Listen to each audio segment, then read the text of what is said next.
Right, everyone. Hello, everyone. I hope you all are fine. Today, I'm going to I'm going to help today with the question paper of 10th standard FA1 or PT1 you called. So let us solve the question paper of one of the school.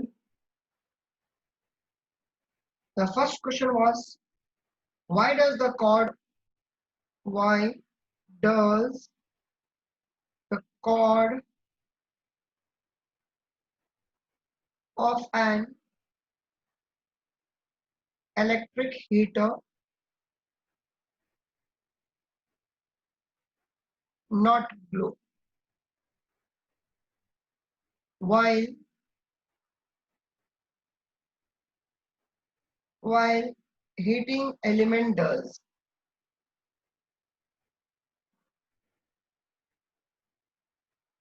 So actually what we should write on this question? See, why does the cord of an electric heater does not glow while the heating element glows?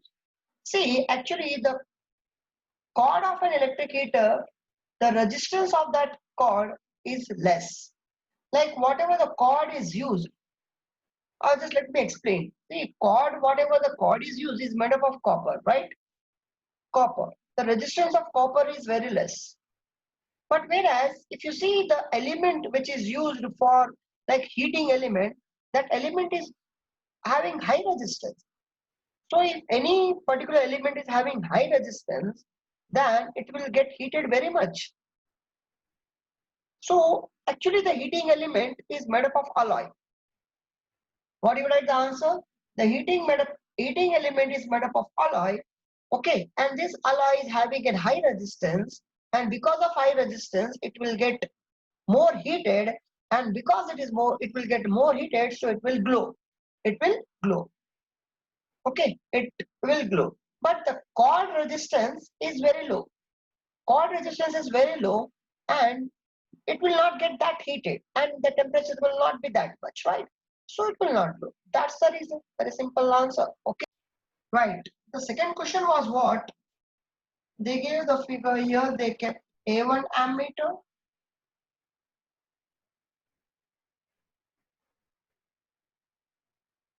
Rough figure I'm doing. Okay, and this is connected in parallel. Here they give A2 second ammeter. Here we have a battery. Here we have a key. Okay, this is A2. So they gave battery a positive and 8 volt. Right. See, in previous question also, you know the property of alloy. Alloy property will be different from its constituents element. Alloy property will be different from its constituents element. So alloy is having high resistance and it will glow. So let us see. They gave here 4 ohm. Here they gave 8 ohm and here also 8 ohm. So this is the data. This is a circuit. The first question was what? Effective resistance of the circuit. So effective resistance of the circuit, you can see that these two are connected in parallel. So you find out 1 by Rp is equal to 1 by 8 plus 1 by 8. 8 is the LCM. So you will get 1 plus 1, 2. Okay, this is 1 by Rp. Correct now? So now you can cancel this 2 ones are and 2 fours are. So reciprocal Rp is equal to 4 ohm. So this is Rp we got. Now effective resistance nothing but we should find out the total resistance. So RT is the total resistance. So that Rp will come plus. So this and this total resistance. Now both are connected in, now along with 4 ohm this combination resistor is connected in series. So we should add this. Okay. So Rp plus 4, 4 plus 4 we will get total 8 ohm. So this is the resistance, effective resistance you can say, or total resistance you can say. And second question was what? Current flowing through 4 ohm resistor. see what the current is flowing through 4 ohm resistor. If this current is flowing from here, for example, if the current flows from here, the current flows, same current goes to this circuit. So we should find the current flowing through the circuit only, okay? So we know I is equal to V is the voltage according to Ohm's law, RT, total resistance, right? Same current flows to whole circuit, remember. So they gave 8 and the total resistance is 8. So you can cancel 8 ones out and 8 ones out. So you will get I is equal to 1 amp. So 1 ampere current is flowing through the 4 ohm resistor, right? What is the next question they gave? Where the difference in ammeter reading, if any, see both A1 and A2 are there here. See 1 ampere current will flow through this. Same 1 ampere current will flow through this also. Both the ammeter having same reading. So no difference. Okay. Same ammeter will show the same reading, right? Okay. Now, third question. What was the third question in all? And electric iron consumes energy at the rate of 840 watt. So they gave electric iron power is equal to 840 watt, correct? Then next thing is when it is heating at maximum rate and 360 watt when heating is minimum. So two power they gave 340 watt and 840, right? Sorry, 360, right? 360. And heating as maximum and minimum. The voltage is 220 volts. So voltage is common for both 220 volt only. Same voltage will be there at all the home. Right? Okay. Next one. So what next thing is they ask a question that what are the current and resistance. So I know the formula P is equal to VI, correct? This is the formula P is equal to VI. So power they gave 840 and voltage they gave 220 into I. So I can write I is equal to 840 divided by 220. So here you can cancel this 0. 2 ones are 2 ones are and 2 fours are 2 twos are. So you should divide 42 by 11. You will get certain value. I think if you divide, you may get something 11 3s are 33.81 something you may get. Same way you should do here also. P is equal to VI is the formula. Power is given 360. Voltage is 220 volt. This is volt. 220 volt into I. So I is equal to 360 divided by 220. 0 0 cancel. You can take 2 ones are 1s are and 2 18s are. So I is equal to 18 by 11, nothing but something 1.63 you may get. Okay, so this is the both the current we got. That's now they ask even I think resistance. That's simple. R is equal to V by I. Correct? This is the formula which is familiar. So V is 220. And the ampere is given 3.81. Divide it, you will get the answer here also. Same procedure. The V is 220. Divide 1.6, you will get the answer.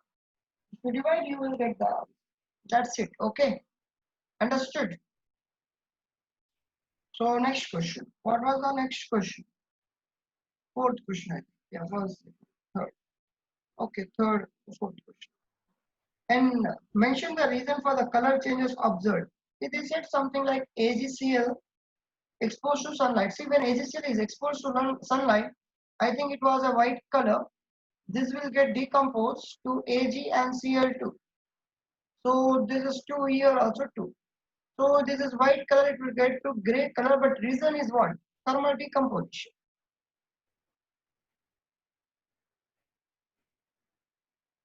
Correct. This was the first. Second case was what? Aluminium plus CaCl2.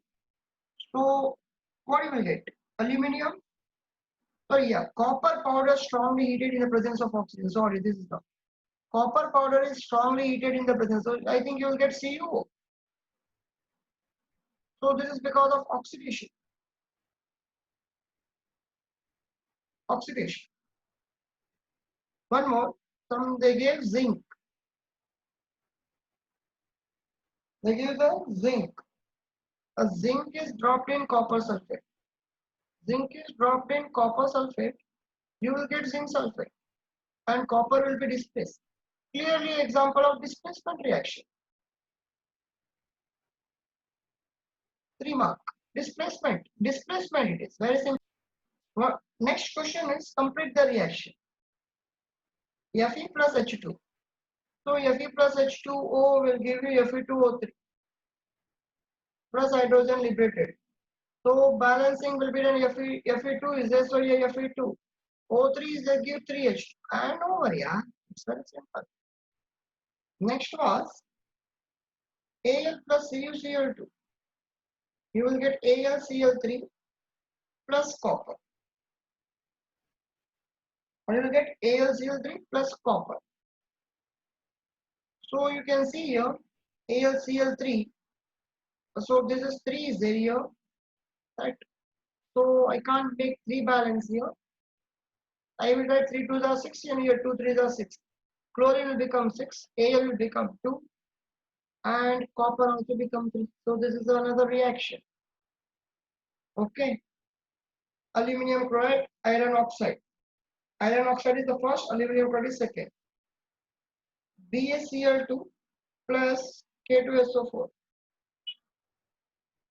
You will get BaSO4 and KCl. As this 2K is this 2KCl. A complete double displacement reaction example. Displacement example, right? And oxidation. Iron reacts with water. That to steam, I think. Steam it is. Okay. Understood? This was next question. If any other question is given, you are having a doubt, you let me know. One more question was there in that. Calcium oxide was taken and water was added. So one beaker is there, for example. If you add calcium oxide, solid calcium oxide, and along with that, if you add water with that, you know, CaO and water, it will give calcium hydroxide to you. Correct now? It will give calcium oxide, calcium hydroxide. This is a reaction. This is called calcium hydroxide. What are the 2 observations will be made in this experiment? The thing is that a vigorous reaction. Vigorous reaction. Okay. And second thing that the heat is liberated. Heat is liberated. The reaction takes place very fast and heat is liberated, so the beaker will be hot. We have done that. Beaker will be hot. So these are the 2 observations, right? The chemical formula and product form. So quicklime, water, calcium hydroxide, right? Next one. What is the role of mucus in stomach? See, mucus will protect the wall of the stomach. Mucus will protect the wall of stomach. Mucus will protect the wall of stomach from acidic, from HCl, right? What is the vital function of human kidney? The human kidney major thing is to filter the blood. Human kidney is major function to filter the blood. It filters the blood. Second, very important, it maintains the water level. It maintains water level. So these are the 2 functions is enough, I think. Right?